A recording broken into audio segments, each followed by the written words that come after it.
اور انہوں نے پکڑ لیا ان ساری روایات کو جو ان کے بزرگوں سے ان تک پہنچی تھی۔ سبت کو خدا نے اپنے لیے پاک ٹھہرایا تھا۔ سبت کے ساتھ آرام کا ایک کانسیپٹ ہمارے سامنے آتا ہے، لیکن یہودیوں نے اس کو اس قدر مشکل بنا دیا تھا کہ سبت کے احکام کو پورا کرنا ہی ناممکن ہو کر رہ گیا تھا، حتیٰ کہ خداوند یسوع مسیح کو یہ کہنا پڑا کہ آئے تھکے ماندو اور بوجھ سے دبے سب میرے پاس آؤ۔ کون سے بوجھ سے دبے ہوئے، کون سے تھکے ماندے ہوئے؟ وہ جن کے لیے شریعت کو مشکل بنا دیا گیا ہے، میرے پاس آؤ، میں تمہیں آرام دوں گا، میں تمہیں سبت میں لے کر جاؤں گا۔ اور اس ایک مخصوص سبت پر کیا ہوا؟ پھر سبت کے دن یوں ہوا کہ وہ کھیتوں میں ہو کر جا رہا تھا اور اس کے شاگرد بالیں توڑ توڑ کر اور ہاتھوں سے مل مل کر کھاتے جاتے تھے۔ اور فریسیوں میں سے بعض کہنے لگے، تم وہ کام کیوں کرتے ہو جو سبت کے دن کرنا روا نہیں؟ اب اگر ہم کلام کی تعلیم کو دیکھیں تو وہ اس سے بالکل برعکس تھی، اور میں چاہوں گا کہ میں آپ کی توجہ ان احکام کی طرف دلاؤں جو شریعت میں درج ہیں۔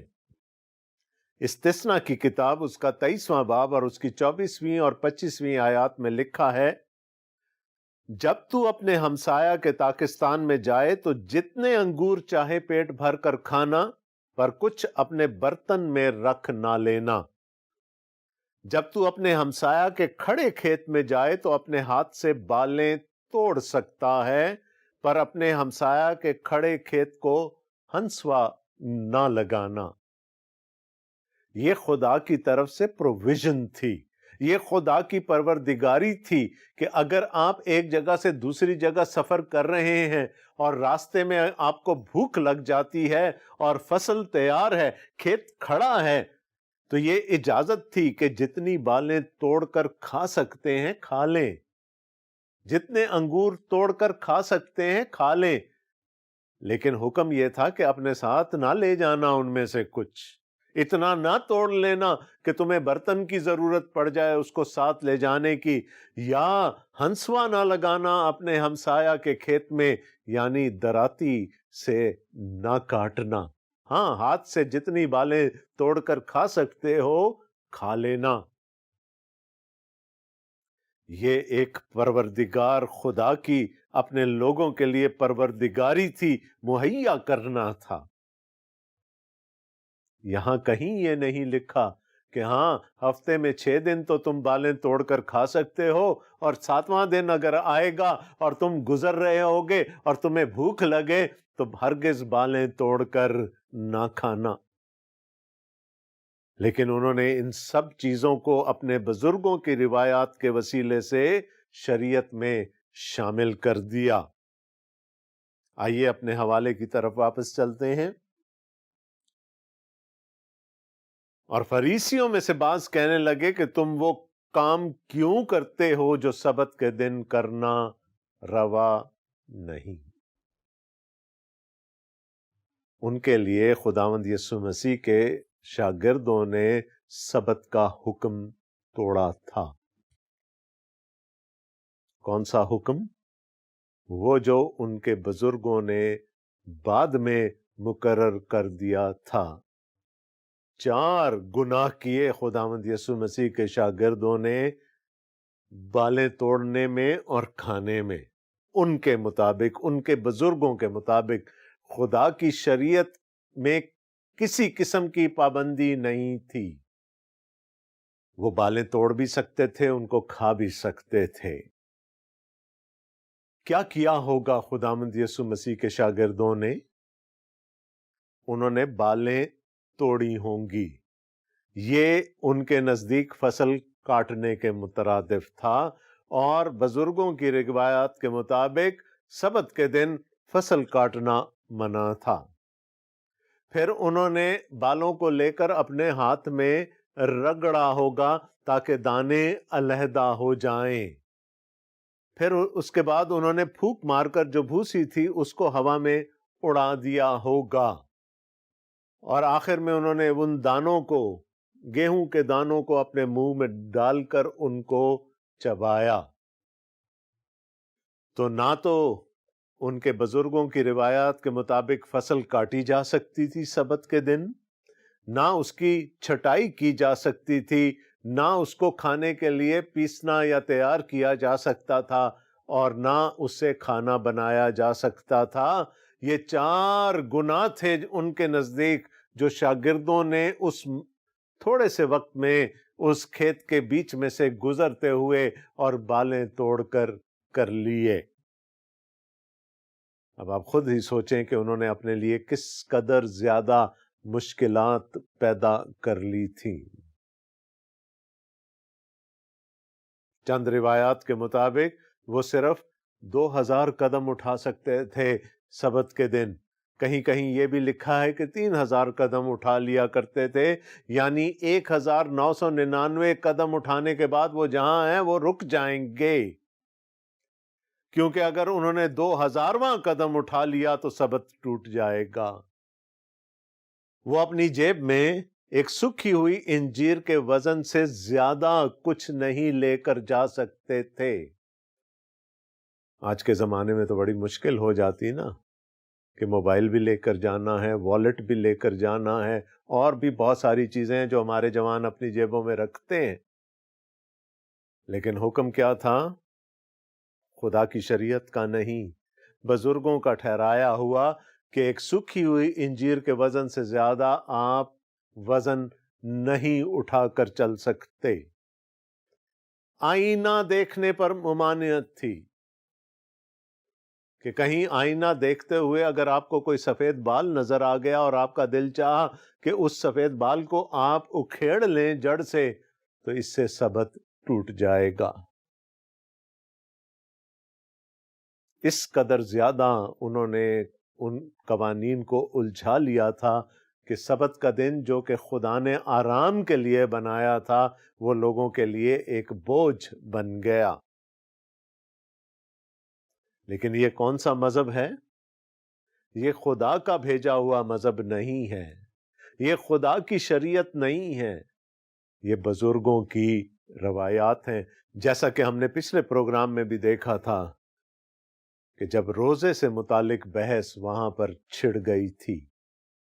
اب سبت کا دن ہے، خداوند یسوع مسیح اپنے شاگردوں کے ساتھ جا رہے ہیں، شاگردوں نے کھیت میں سے گزرتے ہوئے ان کو بھوک لگی ہوگی، چند بالیں توڑ کر کھا لیں، اور فقیوں اور فریسیوں کو یہ موقع مل گیا کہ وہ ان پر انگلیاں اٹھا سکیں۔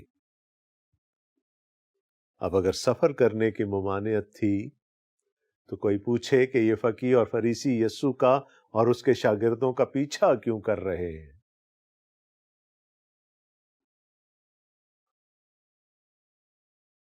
اور جب یہ بات انہوں نے کی تو پھر یسوع کو جواب دینا پڑا، اور یہ جواب خداوند یسوع مسیح نے خدا کے پاک کلام میں سے دیا۔ سیموئیل کی پہلی کتاب اس کا 21واں باب، جہاں پر یہ واقعہ درج ہے۔ ساؤل اور داؤد میں دشمنی ٹھہر گئی تھی۔ ساؤل چونکہ بادشاہ ہے، داؤد کو بھاگنا پڑا۔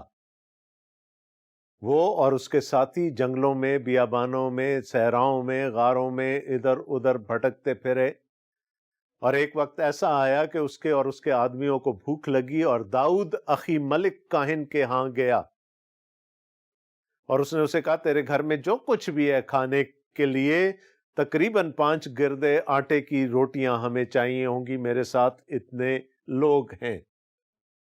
کاہن نے کہا کہ آٹا یا روٹی تو میرے گھر میں نہیں ہے، ہاں خدا کی میز پر سے جو روٹیاں ہم نے اس ہفتے اتاری تھیں وہ میرے گھر میں موجود ہیں، لیکن وہ صرف کاہن کھا سکتے ہیں چونکہ وہ خدا کے لیے مخصوص ہو چکی ہیں۔